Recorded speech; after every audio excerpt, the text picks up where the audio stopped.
Lors d'une rupture amoureuse, on traverse systématiquement un ensemble de phases. On les appelle les phases du deuil amoureux ou les étapes du deuil amoureux. Le terme de deuil il est utilisé car nous avons perdu un être que l'on aimait et nous devons accepter ce départ. Nous devons accepter cette perte de l'être aimé pour surmonter notre rupture. Alors il existe plusieurs modèles qui définissent les étapes du deuil amoureux. Certains modèles évoquent 5 étapes, d'autres 7. Je dirais que le nombre de phases ou d'étapes il n'est pas important. Ce qu'il est en revanche, c'est de connaître ces phases que vous vivrez et qui font partie du processus de la rupture. Car plus vous comprendrez que ce que vous vivez est normal, mieux vous réussirez à surmonter votre rupture et à aller de l'avant pour vous reconstruire. Dans cette vidéo, je vais vous présenter ces étapes du deuil amoureux et je vais vous en présenter 7. Bien entendu, ces étapes s'appliquent à toute séparation de couple, que l'on soit un homme ou une femme et quelle que soit la durée de la relation. Ensuite, vous ne passerez peut-être pas par toutes ces étapes, je vous en reparlerai à la fin de la vidéo. Alors, quelles sont ces étapes du deuil amoureux? Tout d'abord, la première étape, c'est le choc. Le choc, c'est l'annonce de la rupture. L'homme ou la femme que nous aimions vient de nous quitter et on ne s'y attend pas. On tombe des nues, on ne comprend pas, on se pose des questions, on se demande mais comment c'est possible que notre partenaire nous quitte alors que tout semblait aller bien entre nous. Parfois, nous sommes choqués alors même que nous connaissions des tensions et des disputes régulières dans notre couple. Mais on pensait que ça arrive à tous les couples de se disputer, non? On avait sous-estimé la gravité de la situation. Peut-être même que notre conjoint nous avait prévenu à de multiples reprises qu'il allait nous quitter, mais qu'on avait pris ces menaces de rupture à la légère.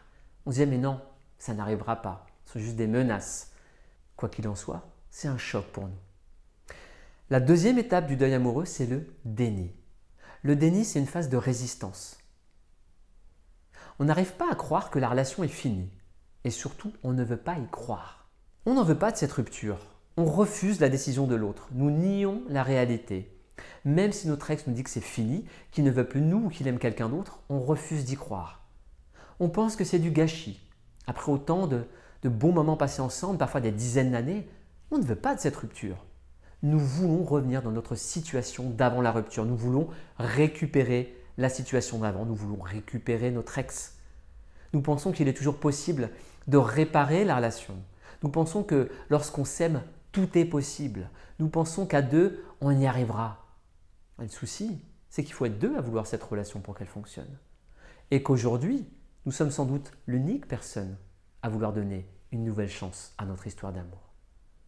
La résistance, elle sera encore plus forte si vous avez des enfants avec votre conjoint et que cette rupture apporte un bouleversement dans votre vie professionnelle et familiale. La troisième étape du deuil amoureux, c'est la colère. Nous sommes en colère de vivre cette situation que nous n'avons pas souhaitée. Nous en voulons à notre ex pour nous faire subir ce moment difficile de notre vie. Nous pouvons également parfois diriger notre colère contre nous-mêmes, notamment si nous nous sentons responsables de la rupture.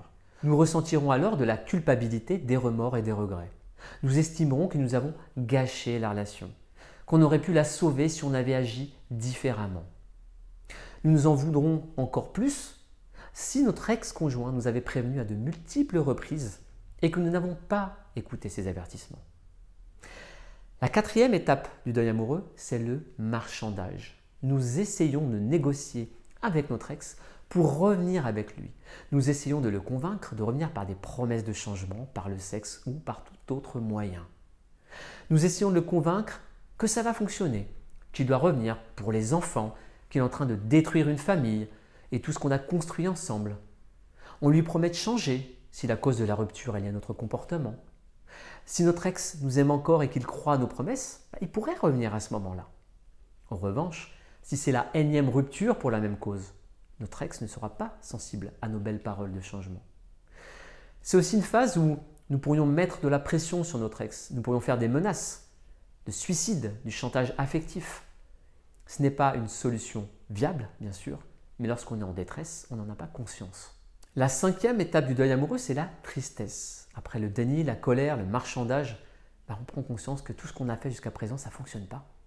On prend conscience que on est vraiment en train de perdre notre ex. On prend conscience que c'est la fin de la relation et qu'on ne peut rien y faire. On ressent alors une profonde tristesse. La tristesse, c'est une des étapes les plus importantes pour surmonter la rupture. Elle n'est pas à éviter, elle n'est pas à fuir, elle est nécessaire. C'est naturel d'être triste lorsqu'on a perdu quelqu'un que l'on aimait.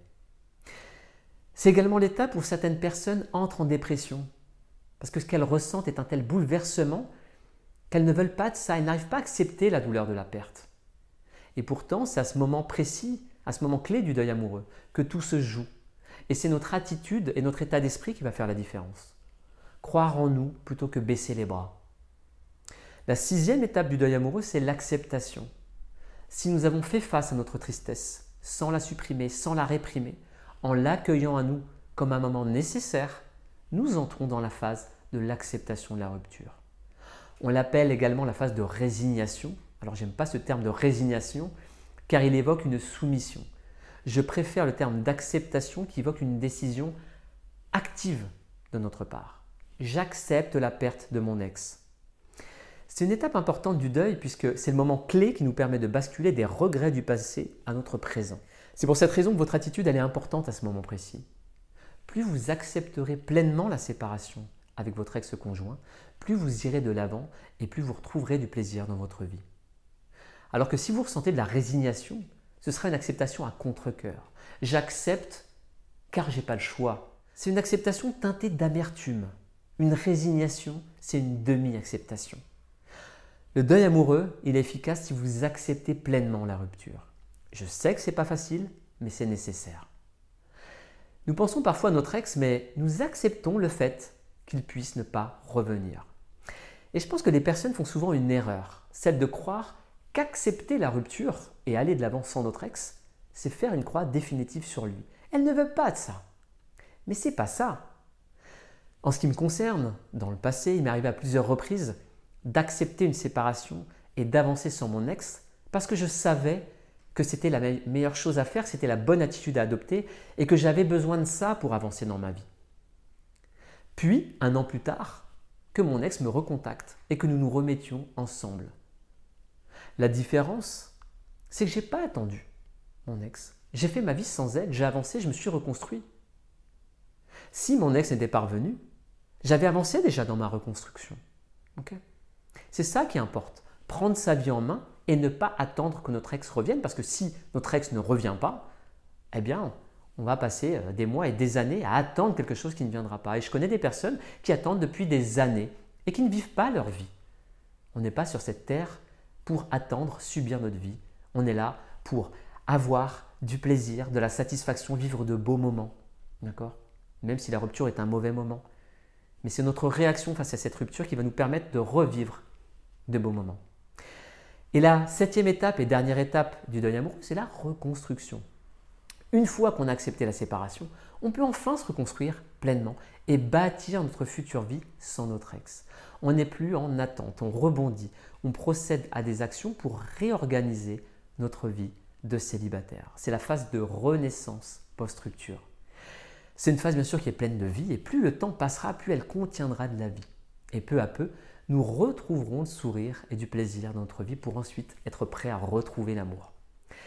Alors, je vous ai présenté les 7 étapes du deuil amoureux. Ce qu'il faut savoir, c'est que ces étapes, elles sont censées être, on va dire, linéaires, mais qu'il est possible de revenir à une phase précédente selon les événements vécus après la rupture. Par exemple, on pourrait passer par les phases de choc, déni, colère, marchandage et tristesse. Puis, alors qu'on est dans la phase d'acceptation de la rupture, on pourrait apprendre que notre ex, en fait, nous avait trompé et menti, alors qu'il nous avait trouvé une fausse excuse lors de la rupture. On reviendrait alors dans une phase de colère, puis de tristesse, etc. Alors de la même manière, il se peut que vous ne viviez pas toutes les étapes du processus. Par exemple, la rupture ne sera pas un choc si vous vous y attendiez. Ou peut-être que vous n'essaierez pas de marchander avec votre ex, c'est-à-dire que vous n'essaierez pas de revenir avec lui ou elle, ce qui était mon cas par exemple dans le passé.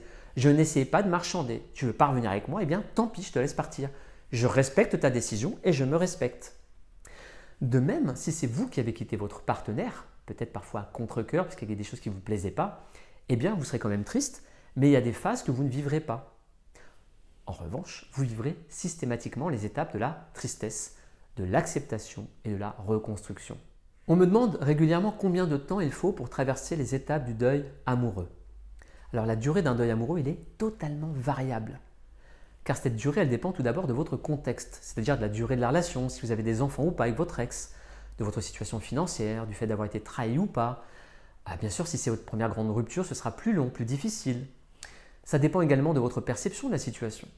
Cette perception dépend du niveau d'estime de soi, de confiance en soi, de vos blessures, blessures d'abandon, blessures de rejet, blessures de trahison, de vos croyances limitantes.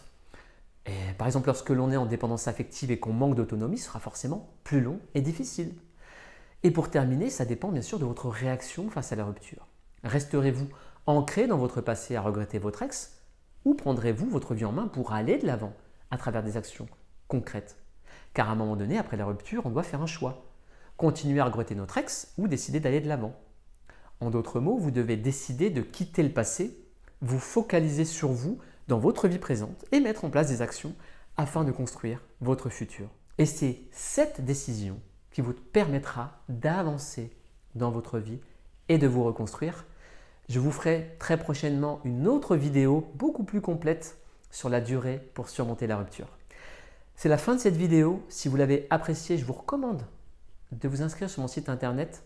Si vous souhaitez plus de conseils, vous aurez accès à des formations gratuites et je vous enverrai également des invitations pour mes conférences. Je vous mets le lien en description de cette vidéo. Et je vous embrasse et je vous dis à très bientôt.